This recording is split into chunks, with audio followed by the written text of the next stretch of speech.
All right, do you guys know what night it is? Questions night. 2021. Okay. Yeah, On a Tuesday. Y'all a little tired in here for question night. I know. So we've been getting questions for about a month now, maybe a little over a month, and you guys have been writing in questions, and tonight we're going to answer them. They're going to have to do with everything we've been talking about, right? Relationships, friendships, dating, sex, and these are questions that some of you have written. So hopefully we'll be able to answer your questions tonight. And even if we don't get to, maybe you think of a question, right? Like maybe you didn't have a question you wrote, but later tonight you think of one. We might have time in our groups later. So, do you want me to run over the plan, kind of? Yeah, if you want to. So we are gonna, all four of us are up here, as you can see. So we're all gonna share and answer some of the questions that were sent in.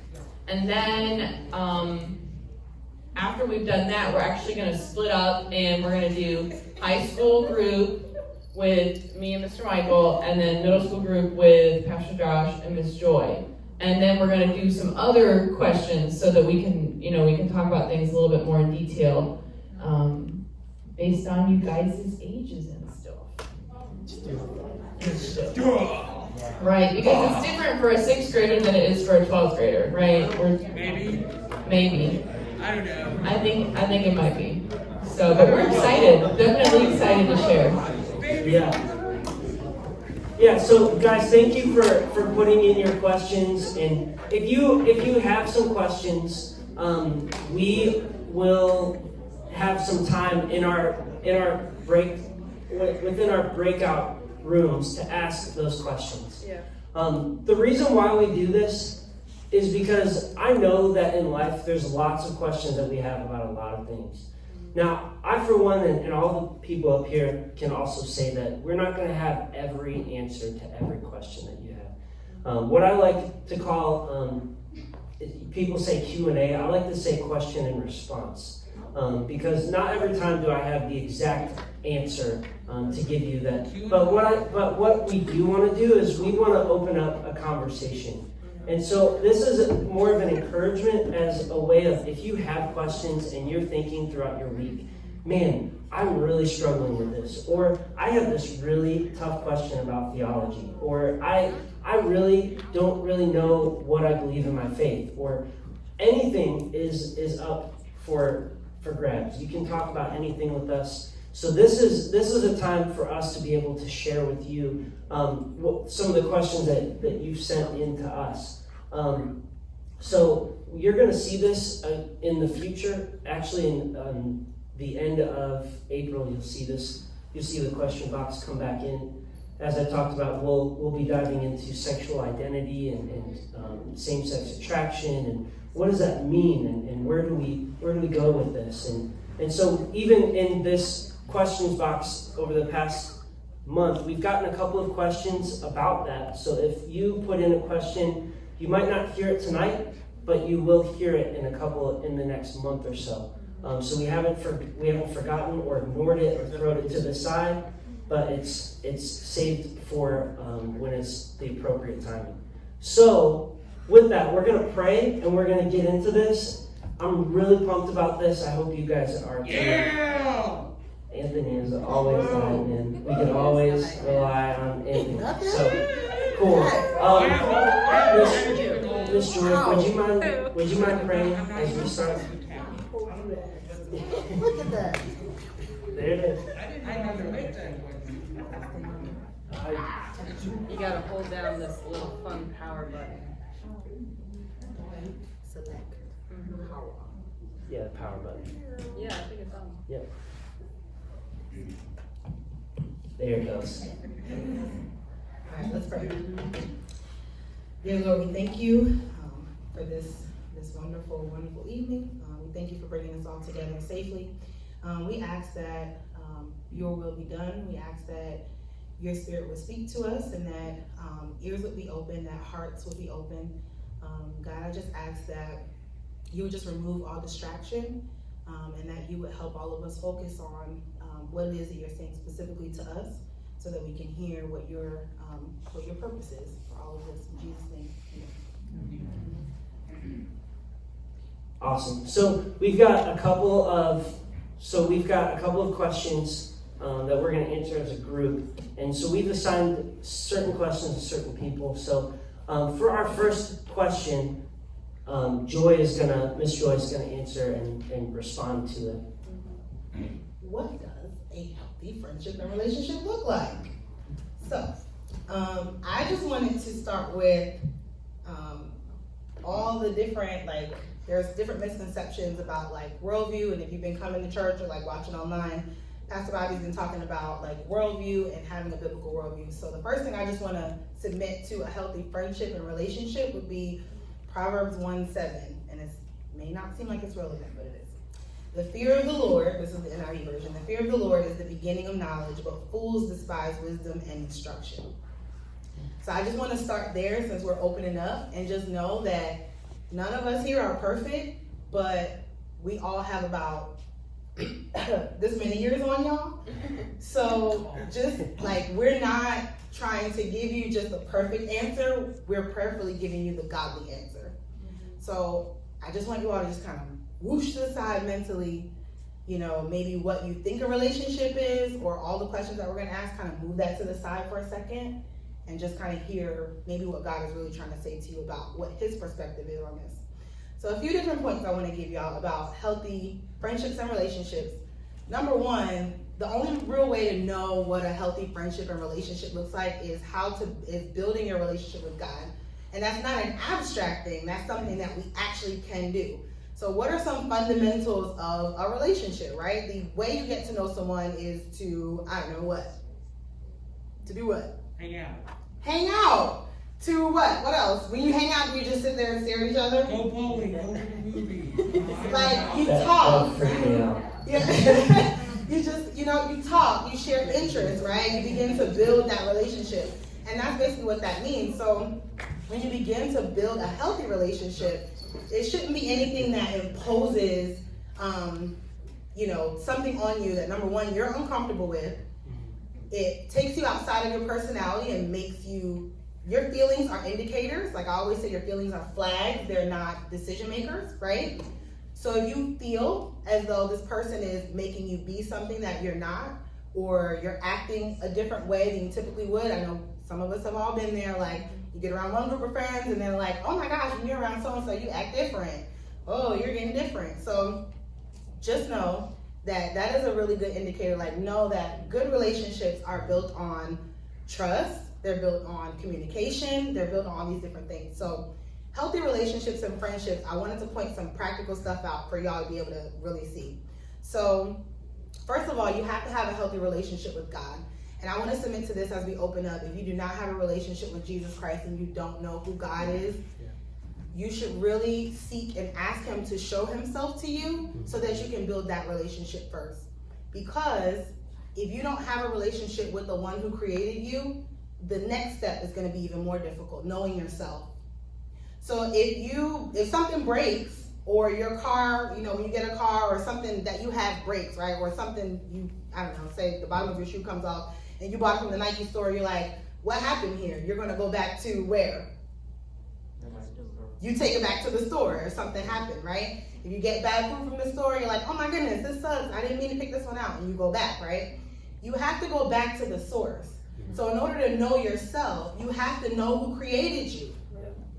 That's your source, right? And secondary, if you don't know who you are, it's going to be difficult to build that solid, true relationship with someone else. And so the next step to that would be, knowing, kind of watching how people are with their family.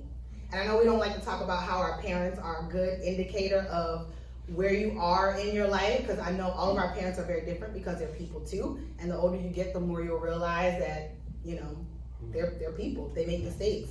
They don't have a perfect story either. And so regardless of what that is, the Creator gave people to steward you in a way. That's how you came to be. And so watching someone's relationship with their family and building your own relationship with your siblings and your parents is very crucial. And I know that sometimes that sucks. Sometimes people don't like to hear that. Like, we don't like to say, oh, that's a thing. But it's really important. And I think in getting into a good friendship and relationship, watch the brokenness in other people's relationships that are supposed to be close. Because that will be an indicator of how they're going to treat you and how they're going to show up in their close relationships. Are they able to forgive? Because we don't have perfect families, right? So are you able to forgive? Right. Was that person's parents there? Do they have broken relationships with siblings, grandparents? What does that look like? Have they been able to bounce back from those hurts? And that's a pretty big indicator, even in your friendships and even in your family relationships. First, developing that relationship with God, finding out if you even really know him or if that's something that you want to pursue. And then the next thing would be knowing who you are, and then taking that a step further and building healthy, strong relationships through trust, you know, like getting to know each other with family. So I would just start there. Yeah. That's good. Yeah, thank you, Joy. So we're gonna jump in, and I think that some of this is gonna relate to our next question, and really to a couple of our other questions as we go down the line. So the second one is, who is Jesus' uncle? I'm just kidding. Every year, apparently, that gets into the questions box, and I just want to tell y'all, it's not about dating, people. What I wanted, the next question is, it's a twofold question. How do I know if I should date him or her? I mean, depending on who you are. Is dating considered to be your first time on a date, or is it a relationship? So I wanna tackle this question first, and then if you guys want to add anything to this, feel more than welcome to do so. So the first thing that I want to bring up is the second question, and this is kind of defining what being in a relationship means. Because when we talk about dating, we talk about talking, we talk about being in a relationship. It's like, what does all of that mean? Where am I in this situation? You know, and I think some people might be able to define it differently, but I want to give you how I define it, and this is my response. So if you want to fight with me afterwards, I'll meet you in the parking lot. I'm just kidding. No, I'm definitely not going to be fighting anybody. Maybe not even with words. Just be like, to each his own. So, is dating considered to be your first time on a date, or is it a relationship? You know, I think that talking is a good starting point. Like, if you're interested in somebody, like for Rachel and I was really interested in this girl, super beautiful. Like, yeah, she's right next to me, of course. But the way that I got to know her was that I started to talk with her, and for us, talking meant being in a car for 12 hours. True. And True story. and it was a way for me to get to know her, get to know who she is, kind of understand her family, understand. So that was more of what I considered as something like, I'm just talking with her. I'm interested in her. I'm just trying to understand her a little bit more. You know, when you go on a date with somebody, you could still be talking. You know, I think that it starts to, when we get to the question of what are we, I think that's when a relationship, when you both come to an understanding of saying, we're both interested in each other, we both like each other, we want to get to know each other, and that's when a relationship starts. Now, of course, all of this is to be prefaced with what your parents say. And we've said this over and over and over again, is that, you know, the Lord put people in your life to honor. And if your parents are saying you can't date, you can't talk to girls, you have to honor your parents until a certain age or whatever, and we'll talk about that in a second. But remembering that that's the keystone here, is that what your parents say is what goes. Sounds really good, whatever that is. Popcorn in the background. So one thing I also want to say when we're talking about dating, something to really consider is that, you know, dating is not just something that you do because it can be fun and you get to know people, and you know, but it's not just going from one person to the next or trying to fulfill some kind of feeling that you need or something like that. You know, when you enter into a dating relationship, it's really a trial run to see, is this person somebody I could spend the rest of my life with? And I know at your age, it's like, marriage? Like, whoa, I'm not ready. But the thing is that when we're dating somebody, we're starting to get to know them to see how they function, how they handle conflict, how they handle things in their life, where are they at in certain things, because it's good to find these things out before you get married to this person. Because marriage is a commitment. It's saying before God, saying I am committed to this person for the rest of my life. You know, like that is a commitment that you make.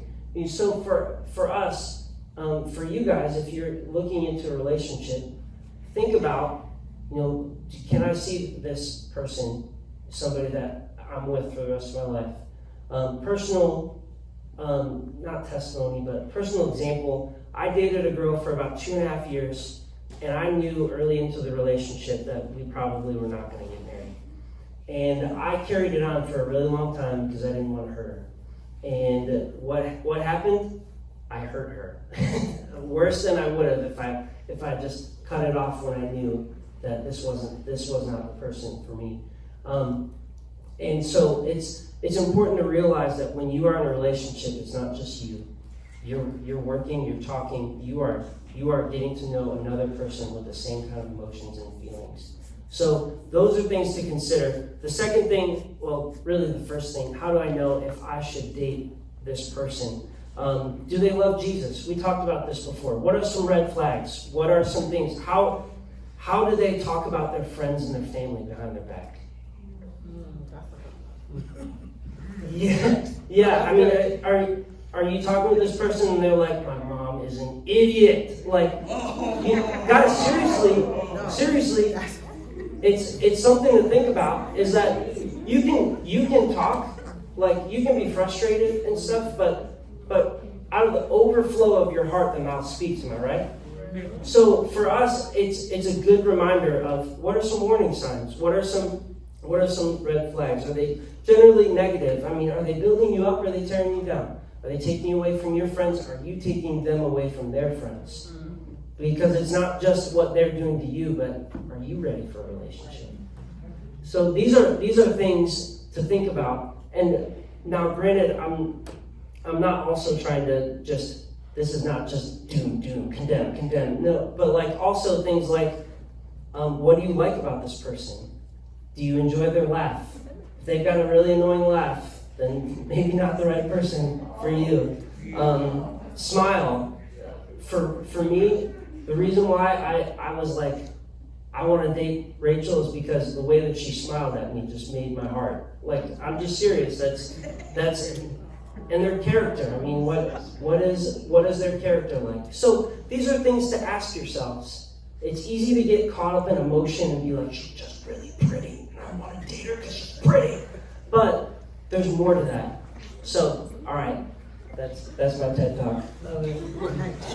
Love it. Yeah, and just to piggyback off what you said, when you're in a relationship with somebody, like there is a level, even if you're just not married, but there is a level of commitment to be in a relationship with somebody. You know what I mean? Like that's kind of the difference between are we just kind of talking and hanging out, or like are we actually a thing? There's a level of yes, we both agree that we are. So that verbal communication. Yeah. It's pretty good. It's pretty good to talk to that person and be like, are we dating? Like, are we boyfriend and girlfriend? Okay, good to know. Yeah. I'm glad we're on the same page. So, yeah, that's all I would add. All right. So next question. How old should you be to date? Ms. Carroll. Well, I think that really goes back to what Pastor Josh just said. If your parents, now this, I'm going to share my story, okay? My mom said I could date at 16, found a guy I liked, we were like, you know how you like double dutch? She'd be like, I'm about to be 16. Like, right? That's what was going on. It's like, we're talking, we're not together, but we're talking, but we're not together because I'm about to be 16. Literally on my birthday, I was like, yes, we're dating today. But that, my mom was like, oh, push the line. And I was like, no!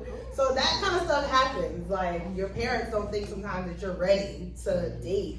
So I think that that's number one. Like, you do have to trust kind of like where they are. Now, of course, everybody still has like their own, you know, maybe my mom was or was not right at the time. I thought she was so wrong for doing that. I was like, how did you push the line? I've been waiting for this forever. You moved the line. So sometimes you don't think that that's fair. And yes, I was dating behind her back. Let's not front and act like that's not stuff that we do. So we're dating at school, or, you know, like that's something our friends know, that we have boyfriends or girlfriends, but then our parents don't know. Like, that's the truth. And please don't for one second think that they don't know. Like, They know everything. they do know, and especially if your parents know God, trust me, they know. They Like, don't even have to think of that. God will tell you in a hot second, okay? For your own protection, not because he wants you to honor him. So it's more so for you to honor God with obedience. You know what I mean? It's about integrity. You know, what are you doing behind people's backs? So I would just say that. And then as far as like maturity, I don't know, Pastor, I'm just a little bit of it. Go for it. Like, do you feel like, I feel like there's a series of questions you should kind of ask yourself. Like, maturity when it comes to dating is really important. Like, is this person, like, are you a person that, you know, can be responsible for yourself? Emotionally, spiritually, like, do you lack self-discipline? Like, there's a few different questions you should probably ask yourself. And then also, like, not just your friend group, but like mentors or peers or people who may be older than you could be a good indicator, because pride literally will blind you. Yeah. And you'll think that you're ready to date, but you're not. And the reasons why you might not be ready to date is because maybe you really lack a sense of identity and you don't realize that yet. Those mental health issues that we're dealing with, those heart issues, like some stuff that might be unresolved, it's not that you'll never be ready, but it is important to do some self-evaluation to be like, what am I really dealing with? Because do I want somebody to date so that they can fix me? Or do I want to fix them? You know, like, are you jumping into it so that somebody can tell you you're pretty and make you feel better? You know, do you want a girl to affirm you, to just like love on you and be there for you because mommy issues? Like, what are we doing here? That's real stuff. So just know kind of like where you are, and your friends and like people around you are a good indicator if they're healthy. Yeah, and I think that part of it is when you can acknowledge that there's some issues. Like, I think one thing when you're driving, like, how many of y'all are driving? Yeah, when you guys are driving, there's this thing called a blind spot, right? Oh yeah. And so you're driving forward, you can see what's behind you, you can see part of what's to the left and to the right. When I was in RA, I was taking some kids, I didn't get in a car accident or anything. I was taking some kids to an event that I planned, and they made fun of me because they're like, bro, why do you look like you snap your neck every time you look? Because what I do is I turn and then I turn, because blind spots are a real thing. There's been some times where I've meant to turn into the right, to the left, especially the left-hand lane, and I almost totally knocked over somebody's car. You know, so it's important in relationships, guys. All of us, every single one of us has a blind spot. And that's why what Miss Joy was saying about having other people, indicators in your life, people in your life to help hold you accountable is important. And especially in a relationship, if you can notice some of your blind spots, that's a really good sign of maturity. Because you're able to see, wow, I'm really failing in this area. That's a good sign of maturity. Like if you have a sense of self-reliance or a sense of where you need to depend on somebody else, codependency, you know, that's a sign where you're like, oh, well, I can work on this. I can be better at this. Trying to find ways to talk with people through this. That's a good sign for you to start. Like, nobody is going to be completely and utterly perfect. Like, I'm definitely not Jesus when it comes to dating, you know, and in marriage too. You know, I'm not perfect, but if I can learn my blind spots, that's important. So, you know, and also, maybe I'm just tainted, but I mean, if you guys are in middle school and enjoy your time being in middle school. Yeah, Get to know your friends, enjoy yourself, like work hard in school. Same with high school. I mean, work hard in school. Like, relationships, they'll come, but it doesn't have to be your number one priority. If you're in here and you feel that pressure of like, you've got to get in a relationship, like I've got to find somebody, just relax. Sometimes the greatest things happen when you're not desperately looking for it. That's it. Yeah.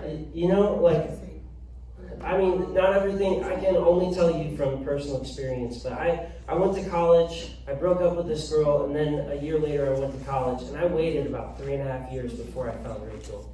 And there's plenty of girls that I was interested in, but I waited and I was like, all right, I'm just waiting until, and Rachel just came out of nowhere and was like, ta-da, I'm here. And yeah, I just wasn't looking for it. And so yeah, the same is in a relationship. Just hold on. You know, we serve a God that cares about you. Don't forget that. It's not all on you. Like, God really does care about intricate details of your life. And God knows the parts of your heart that you long to be in a relationship one day. It's okay. Just hold on. It's all right. And if you're in a relationship right now, cool. I mean, it's awesome. It's so cool. So, yeah, that's all I got. That's amazing. That really answers a lot of the next question, but Sorry. no, but it's good. Like, basically, I'm just like, just listen to them and you guys are good. No. Are there certain things that I can do to find love easier? Yeah, so my first thought is like, you know, if this was your question, I'm just curious what your intention was behind it. Like, have you tried to find love and it didn't work? Or is this something that like you're just now kind of exploring and like, oh, you know, why don't people seem to, you know, like me, or why don't I seem to get any kind of feedback? So that's my first question. Because really, I really want to piggyback off of what Josh said, that a lot of times the best things in life come when we're not trying so hard to get them. And I know that's true, at least for me with relationships. It was like, I wasn't trying super hard. I wasn't like, I didn't go to school just to, you know, find a husband. And honestly, some people do that, and they really do. And The MRS degree, Yeah. that's, Especially Christian college. yeah. get ready for liberty. I'm just saying. I was about to say, I'm Christian just school. or you get ready. I'm just saying. Them freshmen, they be looking for. I'm just okay. They do. But it's like this, like on my floor, right, my freshman hall when I got to school, I was like not interested in dating.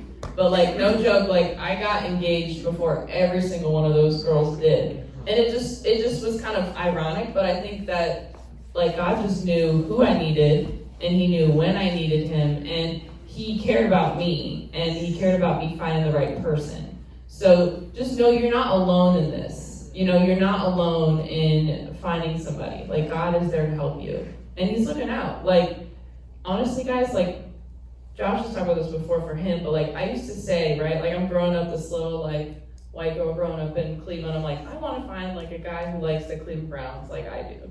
But is nice. Like, not, like, a angry Browns fan. Like, and, like, Not those Cowboys. and it's just crazy because then I moved like 500 miles away to Virginia Beach, and I find this amazingly nice person and wonderful guy who also loves the Cleveland Browns. And I'm like, look at God, like why he cares about every like little detail, and I just feel like, you know, I know it might be not like, you know, not the Cleveland Browns for you guys, but there's probably something that you're like, you know, I've always kind of wanted this in somebody. And God's like, I hear you, you know, like, and I got you. So, are there certain things that I can do to find love easier? I would say just biggest thing is don't force it, okay? Don't force it, but also don't run away from it, right? Like, if somebody's maybe interested in you, like, just give them time. You know, I know at first we're kind of like, I don't know if I want to talk to this person, or what do I say? I saw this funny meme, and it was like, this door, and it's got like the handle, and it's like the door's unlocked, like I let people in whenever, but then the handle is like a cactus, so like people couldn't like open the door. So don't be like that, basically, is what just don't be like that. And with Josh, what we did, like I just was friendly. I feel like you've talked about, I was just friendly and nice to him. I wasn't afraid to talk to him and just get to know him. You know, like we worked together for a little while, and I would just go chat with him sometimes, and just really, I wanted to get to know him and make sure that if he did like me, that he wasn't confused. You know, like, does this girl like me? Does she not? Like, I She was was, very clear. Please don't do It was pretty awesome. I didn't feel like I was doing anything special. I was really just trying to be nice and get to know him, and I knew that I liked him, and I wasn't afraid of that. You know, I was just like, yeah, like, let's do this. So, no cactus handle, you know? No more of that. Leaving the light on. Just leaving the light on. Okay, all right, so, did you guys want to add anything to that? Are we good to move forward? Okay, cool. All right, how can you tell when you're in love? Mr. Michael, Yeah. go for it. This is gonna seem short and maybe callous. You know you're in love when you've made the choice to be in love. We've talked about this whole month about how love is an action verb. It's something you choose to do, right? And so you'll know you're in love because you've chosen to be there. If you can't explain why, this was something my dad said to me one time. My dad was super wise, and I wish I had seen it earlier. He asked me one time, he's like, so what do you love? What do you love about her? I was like, she's just like, and she's just dope and like awesome. And he's like, yeah, but what? What? And he said, if you can't tell me why or what you love, then you're infatuated. You're not in love. Because you decide to love somebody because of who they are, of the person you've gotten to know. You've taken time to learn who they are, learn about their family, learn about their likes and their dislikes, and how loud they chew ice. My wife chews ice very loud. It echoes in her skull, and it's awesome. But you learn those things, and then you choose to love that person, even though you chew ice louder than a landslide. I love you, and I will continue to love you. And so I know I'm in love because I've put myself in that position. I know that seems kind of simple, but that's my response. You know, I'm not going to say that's the answer, but when you look at love and you define love and see what it is, it's not some mythical, magical thing. It's a commitment. It's something you choose to do. It's a feeling of commitment and connection with somebody. And so, to ask, how do I know? Well, it's because you chose to do it, and that's how you'll know. It's not gonna blindside you. It's not. Now, that's not to say that you're friends with this person for a long time, and after 2.5, 3 years of friendship, you realize, oh wait, I think I totally dig this person. And then you transition your mind into this, okay, well, let's start talking. Communication is key. Yeah. Can't say that enough. Like, just being open and communicating with somebody, like, once you realize, like, no, I could really start to get to know this person, and, like, take time to learn about who they are, and, like, could I be with this person forever? Like, to express that. That was one of the biggest hurdles for me when I was friends with my wife for 2.5 years before we started dating, and 2 years. And the biggest hurdle for me at, like, confronting her and be like, hey, I like you and would really like to further this relationship into something more. It was like, what if she's not ready? What if it's just not right? How do we continue being friends after I've planted my foot into my mouth and started to chew? Like, it's very awkward. Like, after I proclaim that I dig you and I'd love to date you and maybe talk about marriage in the future because we're like, you're dope. And she's like, I don't think so. Not think so. Great, never see you again, bye. I'm out of here. Like, it takes courage. But I did it, and it's actually, again, my dad that convinced me. He's like, look, do y'all enjoy each other's company? Like, yeah, like we hang out all the time. He's like, all right, I mean, is she talking to anybody else? No, not that I know of. That's a good question. So why wouldn't she want to further y'all's relationship? And I didn't have an answer. And so I was like, well, I guess I'll talk to her. Yeah. And I vomited and wouldn't talk to her. There's so Nice. And now you're married. And now we're married. 13 years. Yeah, I just want to piggyback off of that, I think that this, you can overthink this, right? So don't, I guess, is my only advice. Don't overthink it. You know, people say like, when you know, you know.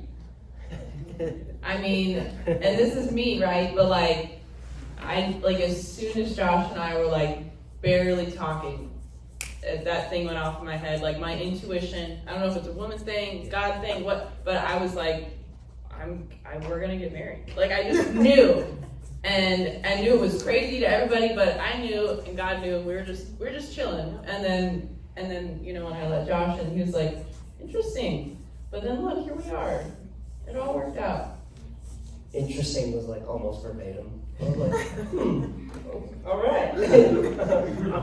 Is that right? Yeah, and I do think both of what you guys shared, I do think that feelings do play a role in love. I mean, it does. But I think what we've done, and not to just sit here and bash culture, because we live in it, but you know what? I think what we've done is that we've overemphasized that initial feeling. And then what we forget is that there is at the root commitment. Mm-hmm. You know, that when God shows his love, if you read in the Hebrew word is hesed, which is this loving kindness. It's this love that God has for us that pursues and goes beyond. And it's not just like, you know, when things are great and good, but even when things are rough. Because in relationships, you will have rough times. I can guarantee you that in all of our relationships, we have all fought with our significant other at one time or another. Rach and I, we've gotten in fights. We'll get in more fights. But the thing is that at the end of the day, you choose love over that. Because there's moments where I don't feel love.